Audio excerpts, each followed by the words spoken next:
नमस्कार दोस्तों, एक बार फिर आप सभी का मैं स्वागत करता हूं अपने चैनल पर। आशा करता हूं आप लोग सभी स्वस्थ होंगे, खुश होंगे। और जैसा कि आप सभी को पता है, इस समय श्राद्ध पक्ष चल रहा है।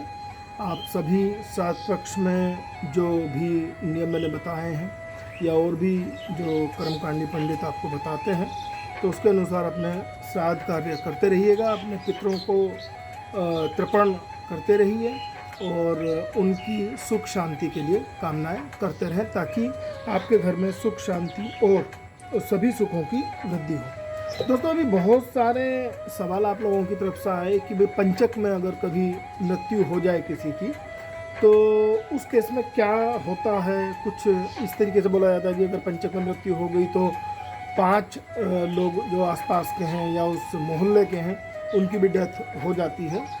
तो आइए इन्हीं बातों पर थोड़ा सा हम चर्चा करेंगे आज। वैसे मैं पहले बता दूं आपको, ये सितंबर का महीना है 2022 का। और अगर हम सितंबर महीने के पंचक की बात करें तो 9 सितंबर दिन शुक्रवार 12:39 सुबह प्रातः जो है पंचक शुरू हुआ। और आज जैसे 13 सितंबर है, तो 13 सितंबर तक पंचक रहा है सुबह 6:36 तक। तो इसके बारे में मैं थोड़ा बताऊं कि हर दिन जो है पंचक की एक अलग विशेषता है, अलग उसके अपने प्रकार हैं। तो उसी के बारे में थोड़ा सा मैं प्रकाश डालूंगा।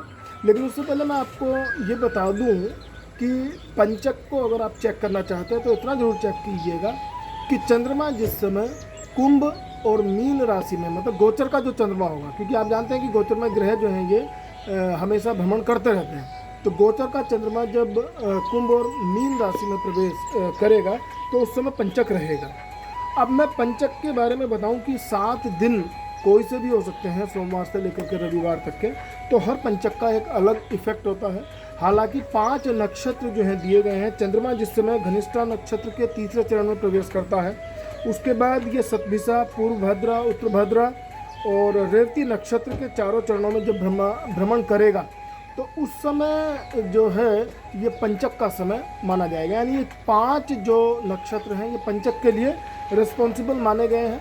और अगर हम वैसे इसमें भचक्र की बात करें तो जिस समय पृथ्वी 300 से लेकर के 360 डिग्री के बीच में घूमती है, उस समय चंद्रमा का इफेक्ट सबसे ज़्यादा पृथ्वी पर होगा।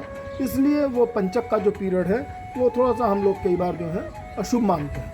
तो मैं थोड़ा सा बता दूं, जिन दिनों अगर किसी की भी मृत्यु होती है उसके क्या इफेक्ट होंगे ये तो मैं बताऊंगा ही। लेकिन पंचक में 2-3 चीज़ें बस ध्यान रखें। जैसे पंचक के दौरान लकड़ी मत खरीदिए, घर की छत मत डलवाइए, दक्षिण दिशा की यात्रा मत कीजिएगा। और पलंग बनाना या खरीदना भी पंचक में जो है ये अशुभ माना जाता है। और अगर मैं बात करता हूँ हर महीने जो पंचक लगते ही लगता है, 5 दिन पंचकों के हैं। अब उन पंचकों के दौरान मैं बात करता हूँ कि रविवार को अगर किसी की मृत्यु होती है या जो पंचक लगता है रविवार को जो लगता है और शनिवार को जो लगता है, वो थोड़े से अशुभ पंचक माने जाते हैं। कैसे माने जाते हैं इस पर मैं चर्चा करता हूँ। रविवार को जो पंचक शुरू होगा उसको हम रोग पंचक के नाम से जानते हैं, और इसके प्रभाव से शारीरिक और मानसिक परेशानियाँ रहती हैं। सोमवार और बुध को शुरू होने वाला जो पंचक रहेगा वो राज पंचक है। पंचक ये शुभ माना जाता है और इसके प्रभाव से 5 दिनों में सरकारी कार्यों से जुड़े हुए जो भी मतलब काम है किसी के सरकार के, अगर उनको किया जाए तो वो बहुत ज़्यादा शुभ रहेगा और उसमें सफलता मिलने के पूरे चांसेस हैं। मंगलवार और गुरुवार को शुरू होने वाले पंचक को अग्नि पंचक बोलते हैं। ध्यान दीजिए, मंगलवार और गुरुवार को जो पंचक शुरू होगा उसको अग्नि पंचक बोलते हैं। ऐसे में हमें क्या करना है कि अपना हक प्राप्त करने के लिए अगर कोर्ट कचहरी के कुछ केसेस हैं तो उन पे आप अपनी जो है कार्रवाई शुरू कर सकते हैं और उसके रिजल्ट आपको शुभ मिलेंगे। शुक्रवार का जो पंचक होता है इसको चोर पंचक बोलते हैं। अगर हम कभी भी शुक्रवार के पंचक में कोई भी खरीदारी या कुछ भी इस तरीके का काम करते हैं तो वो जो है शुभ नहीं रहेगा, उसमें लॉस होगा और यात्रा करेंगे उसमें भी घाटा रहेगा।